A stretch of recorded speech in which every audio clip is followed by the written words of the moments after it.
Sidang lanjutan dugaan kriminalisasi terhadap Justin Wong kembali digelar pada Senin 30 Maret 2026. Ketidakhadiran saksi polisi penyidik dan penangkapan patut dipertanyakan. Ini penjelasan kuasa hukum Justin Wong. Agenda sidang yang baru saja selesai adalah pemeriksaan saksi dari kepolisian, baik yang menangkap maupun penyidik. Tetapi yang hadir pada sidang hari ini hanya yang menangkap di lapangan, ada 2 orang. Padahal mereka menjelaskan bahwa pada saat menangkap terdakwa ini mereka 5 orang. Namun yang datang hanya 2 orang. Kemudian penyidik, ya, tidak ada yang datang sama sekali. Padahal ini sudah panggilan kedua untuk hadir memberikan keterangan di pengadilan, karena apa yang mereka lakukan sangat banyak yang tidak sesuai dengan prosedur sebagaimana diamanatkan Kitab Undang-Undang Hukum Acara Pidana. Ya, bahkan mereka melakukan perampokan barang-barang terdakwa. Ada 8 macam mereka ambil barang terdakwa. Tapi yang dimasukkan di dalam berkas perkara hanya 1 jenis. Yang 7 jenis tidak ada kejelasan disita dalam pengertian berupa bukti penyitaan atau berita acara penyitaan. Tidak ada sama sekali. Ketika ditanya oleh terdakwa, termasuk saya sebagai penasehat hukum, ya, saya menerima kuasa sebagai penasehat hukum ini hari ke-59 penahanan terdakwa. Besoknya sudah dilimpahkan ke kejaksaan. Jadi saya tidak mendampingi sama sekali pada saat proses penyidikan di kepolisian Polres Jakarta Barat. Jadi saya ulangi bahwa harusnya agenda hari ini adalah mendengar keterangan dari anggota kepolisian yang menangani perkara terdakwa ini, yaitu yang menangkap di lapangan. Mereka katakan tadi ada 5 orang, tapi yang datang hanya 2 orang. Itu pun setelah minggu yang lalu mereka ingkar. Jadi sebenarnya diagendakan dari minggu yang lalu. Mereka tidak datang dengan alasan yang tidak jelas. Dan hari ini penyidik panggilan kedua juga untuk memberikan keterangan di pengadilan juga tidak hadir dengan alasan yang tidak jelas. Dan majelis hakim yang mulia bersama jaksa sudah sepakat memanggil sekali lagi mereka untuk hadir pada tanggal 2 April hari Kamis, ya, untuk didengar keterangannya. Karena banyak sekali kejanggalan. Ini amat sangat tidak profesional, sangat memalukan dan merusak citra institusi Polri.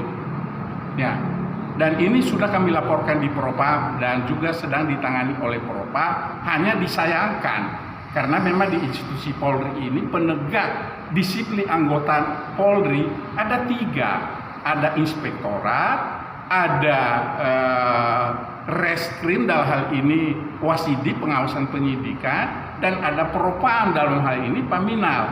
Nah, hal-hal yang pelanggaran dilakukan oleh anggota, ya, penyidik pembantu Polres Jakarta Barat ini ada yang di luar kewenangan Propam.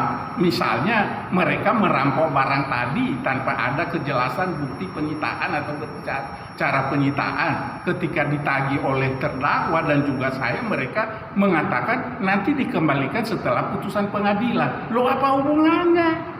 Kalau memang benar itu berkaitan dengan perkara, harusnya dilimpahkan atau diserahkan ke jaksa penuntut umum. Ini tidak, dan tidak ada tanda terima sama sekali.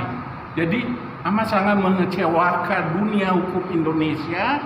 Ya, ini kota metropolitan, Polres Jakarta Barat, kepolisian, penyidiknya perilakunya seperti ini. Ya, mohon Pak Kapolri ini atensi. Ya, anak buah ini jangan sampai merusak institusi Polri dan merusak negara ini.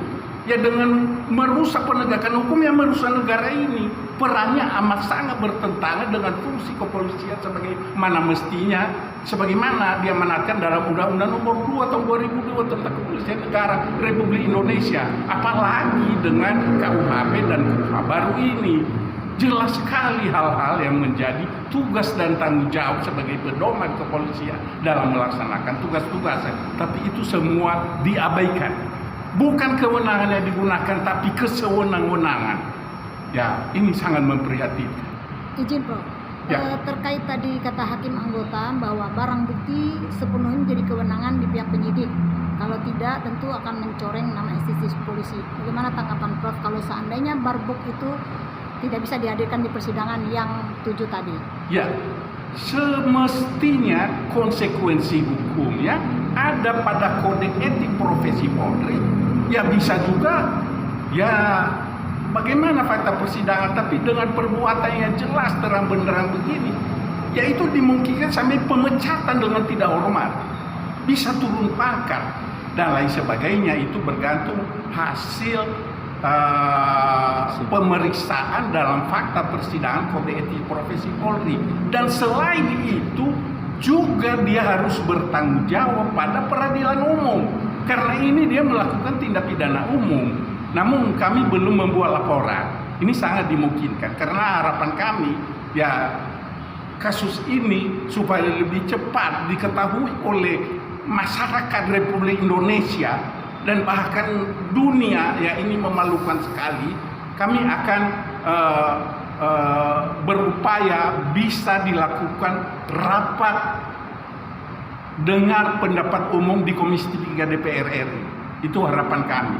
Sekarang sangat semangat Komisi 3, salut, kagum, hormat, apresiasi ya hal-hal yang dilakukan Komisi 3 DPR RI dalam hal memanggil pihak-pihak yang memang berdasarkan informasi-informasi yang masuk diduga melalaikan pelaksanaan tugasnya secara normatif, secara benar, dan secara bertanggung jawab.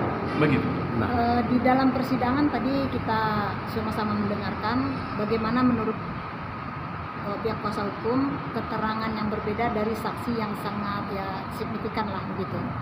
Tolong dijelaskan itu. Ya, jadi ya dari 2 orang saja tadi ya memang kita merasa lucu bisa berbeda keterangannya gitu. 2 orang dan perannya sama-sama sebagai yang menangkap terdakwa gitu. Dan lebih aneh lagi yang mengatakan menangkap ya 1 orang tadi tidak pernah dilihat oleh terdakwa di TKP, tapi dia mengaku menangkap. Dan yang lebih memprihatinkan, dan ini sudah tegas terang benderang tadi mereka menjelaskan bahwa mereka menangkap ini tidak ada surat perintah penangkapan, karena mereka menangkap tanggal 28 November 2025 sekitar pukul 17.00 waktu Indonesia Barat. Sedangkan surat perintah penangkapan baru ada tanggal 29 November 2025. Dan surat perintah penahanan itu baru tanggal 30 November 2025. Artinya sudah 2 hari bahkan 3 hari terdakwa ditahan tanpa dasar surat perintah penahanan. Ini amat sangat kriminalisasi. Dan memang ya latar belakang dari kriminalisasi ini ya saya sudah sampaikan sebelumnya, ini sebenarnya masalah hubungan asmara antara pelapor dengan terdakwa. Itu ketika terdakwa minta putus ya terjadilah pelaporan menuduh mencuri. Dan tadi saksi tegas kita menanyakan dan dia menjawab berulang-ulang bahwa sebenarnya tidak ada saksi, tidak ada bukti. Makanya saya bilang, lalu kenapa kau tangkap dia? Ya katanya perintah atasan saya, Itiferi. Lah, disuruh tangkap, kamu disuruh tangkap, padahal belum ada surat perintah penangkapan. Iya katanya gitu. Jadi aneh sekali masalah penegakan hukum oleh rekan-rekan penyidik-penyidik pembantu Polres Jakarta Barat itu. Bagaimana Prof tadi terkait yang membawa atau menangkap? Bagaimana mereka menjelaskan ini? Perbedaan membawa dan menangkap. Jadi tadi mereka pertama itu menghindar dari tanggung jawab melakukan penangkapan dengan menggunakan istilah hanya membawa. Tapi saya bilang, Anda masih membenarkan keterangan yang disampaikan pada penyidik. Iya, masih membenarkan. Kalau Anda membenarkan itu, ini tertulis menangkap. Dan nyata-nyata memang kalian nyampe di TKP langsung menggeledah. Padahal soal menggeledah itu harus ada surat perintahnya. Gitu. Ini langsung melakukan penggeledah dan langsung kalian bawa ya sesuai keterangan kalian di BAP. Akhirnya mereka mengatakan iya kami menangkap. Saya tanya dasarnya untuk menangkap apa? Ya karena laporan masyarakat siapa? Atasan kami dari kantor. Jadi masyarakat lapor ke kantor. Dari kantor ke kalian itu siapa yang menyampaikan? Itu Ferry katanya.